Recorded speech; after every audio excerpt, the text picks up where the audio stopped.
सिंघानिया परिवार शहर का जाना माना परिवार था, जिसके पास धन दौलत की कोई कमी नहीं थी। विक्रम मल्होत्रा की 2 बेटियां थीं, बड़ी बेटी सुमेरा और छोटी बेटी कोमोलिका।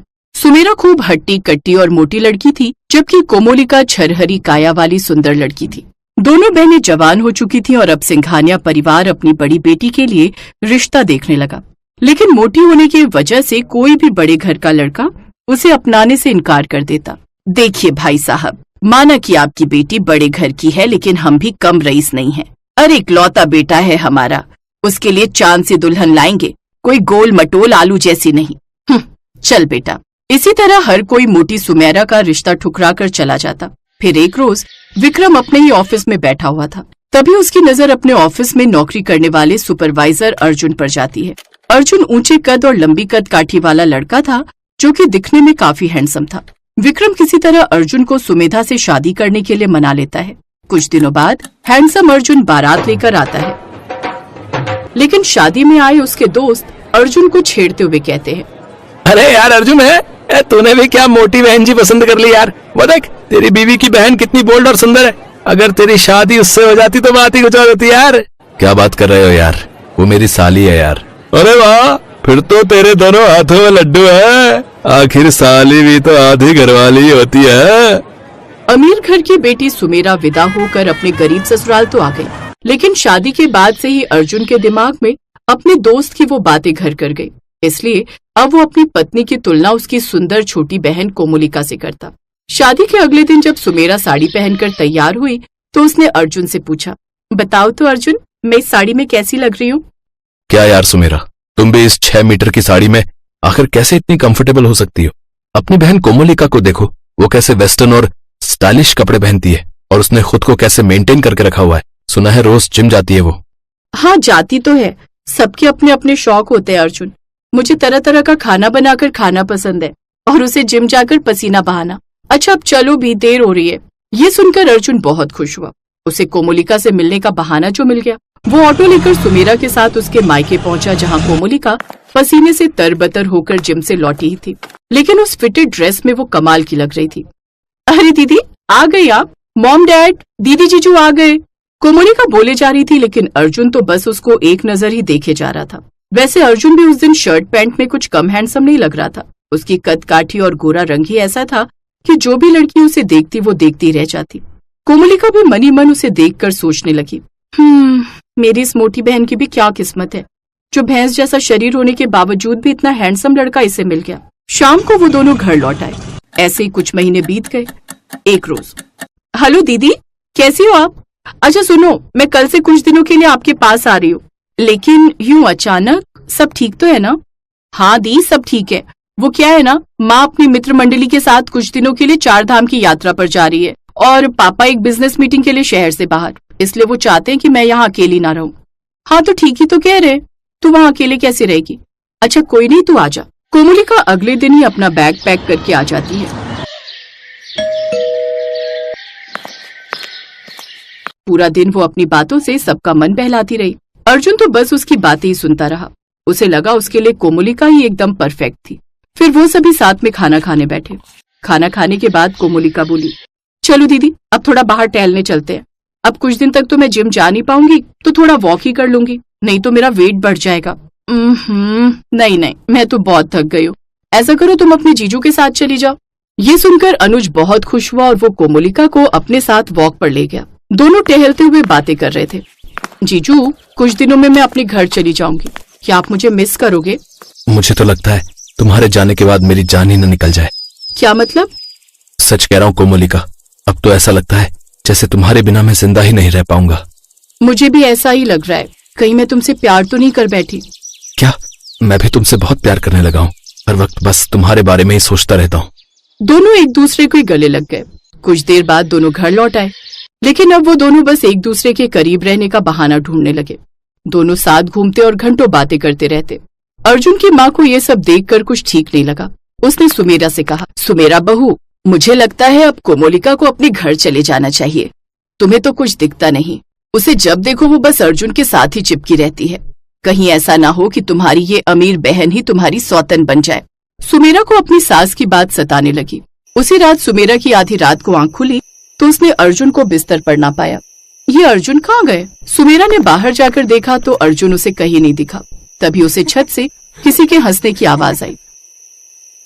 सुमेरा छत की ओर गई तो वहां अर्जुन और कोमोलिका एक दूसरे की बाहों में बाहें डालकर खड़े थे।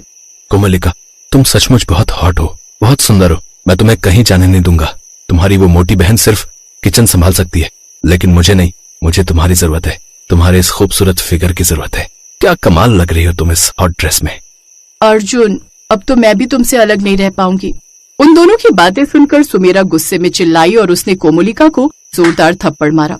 शर्म नहीं आई तुझे? अपनी बहन का घर उजाड़ने चली थी। चल निकल जा भी मेरे घर से। कहीं नहीं जाएगी ये, अब से ये हमारे साथ यहीं रहेगी। ये तुम क्या कह रहे हो? तभी वहाँ सुमेरा की सास भी आ जाती है। ठीक ही तो कह रहा है अर्जुन, कहाँ तुम मोटी सी और कहाँ ये छरहरी कोमोलिका। मुझे भी अपने अर्जुन के लिए ऐसी ही बहू चाहिए थी, लेकिन पहले मैं इसे आजमाना चाहती हूँ। सुमेरा, अब से तुम इस घर में केवल मेहमान की तरह रहोगी और कोमोलिका मेरी बहू की तरह। इसलिए अब से ये कोमोलिका ही मेरे घर की बहू की सारी जिम्मेदारियां संभालेगी। बोलो कोमोलिका बेटी, तुम्हें मंजूर है ना?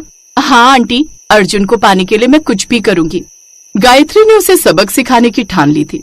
अगली सुबह गायत्री ने कोमोलिका को सुबह 5 बजे ही उठा दिया।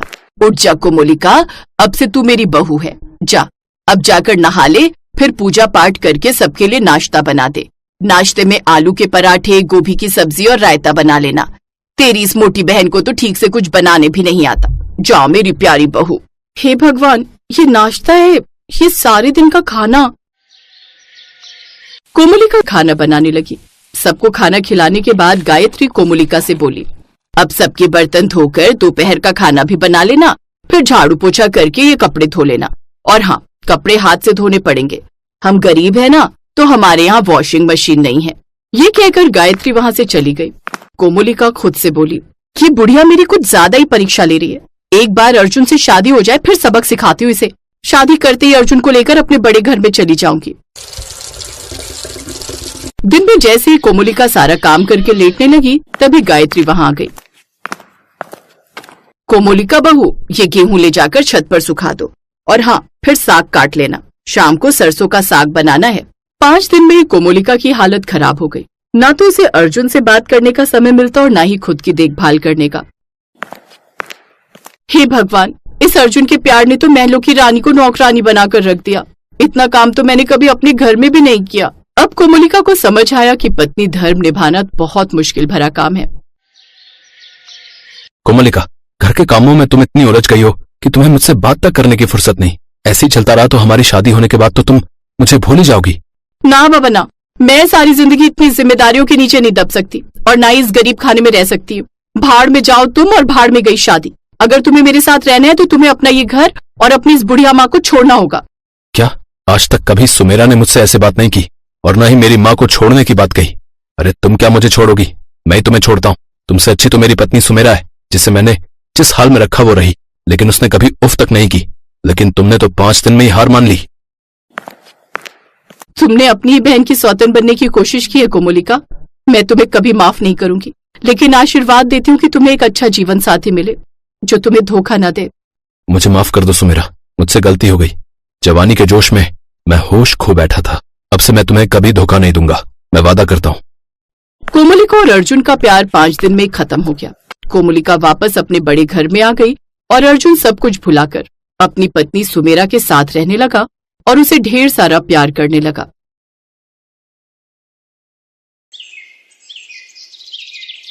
कविता, कविता, आजा।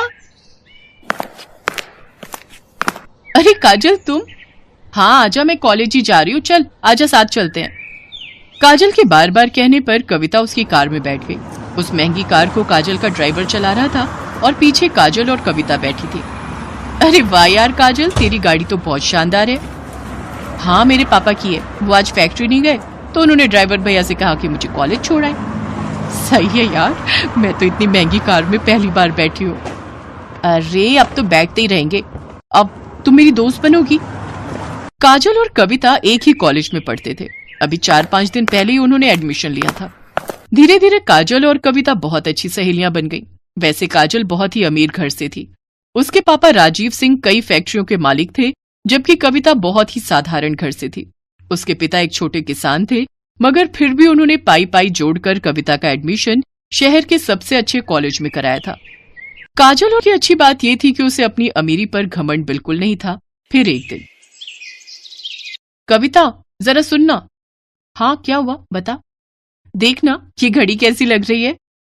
अरे वाह, ये तो बहुत प्यारी है। ये मैंने तेरे लिए ली है, जरा पहनकर दिखा। नहीं यार, मैं कैसे इतनी महंगी घड़ी। चुप कर और चुपचाप पहन ले, और ज्यादा मत सोच। जब तेरा मन करे तो मुझे भी दे देना कुछ। पर मेरे पास तुझे देने के लिए कुछ भी नहीं है।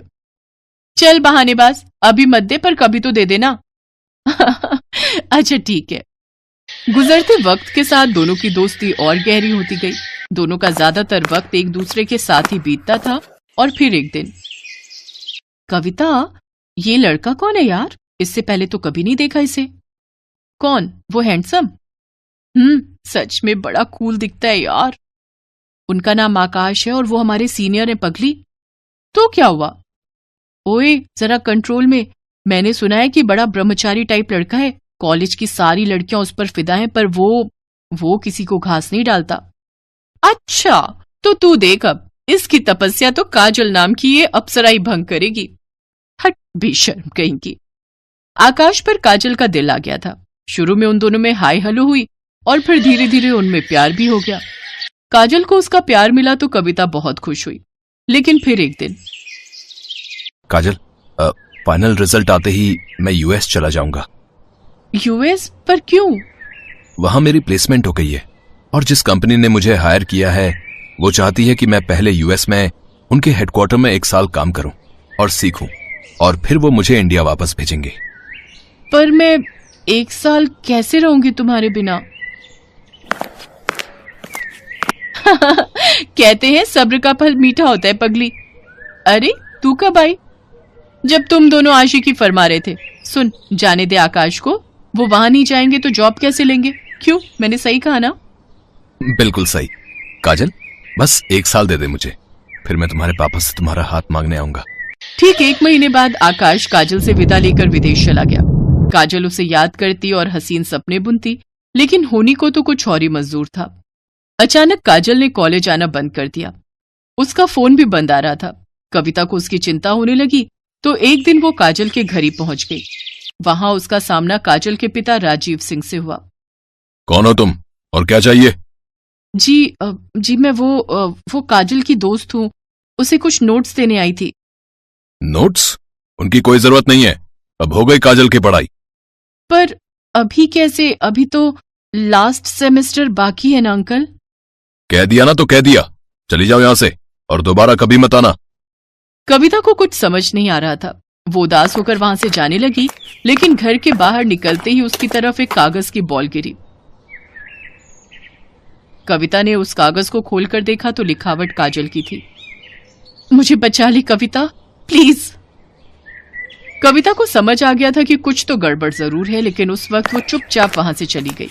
फिर अगले दिन एक औरत घूंघट ओढ़े और हाथ में झाड़ू लिए काजल के घर में दाखिल हुई।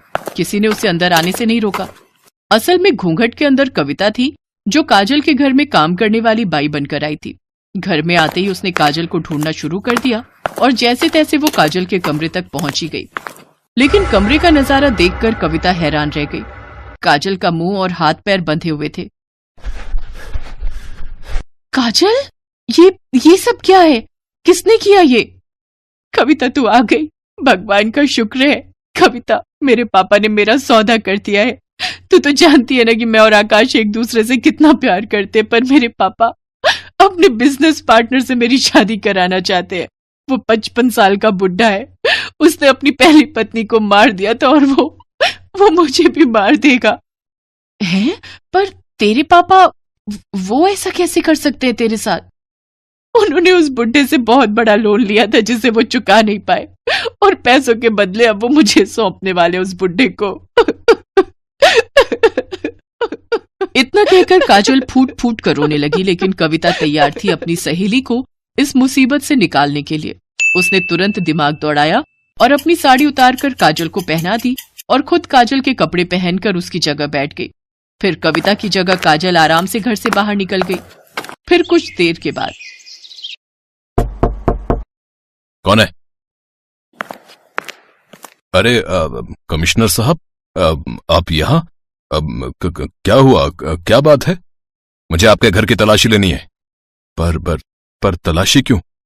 क्योंकि मुझे खबर मिली है कि आपने यहाँ किसी लड़की को कैद करके रखा है।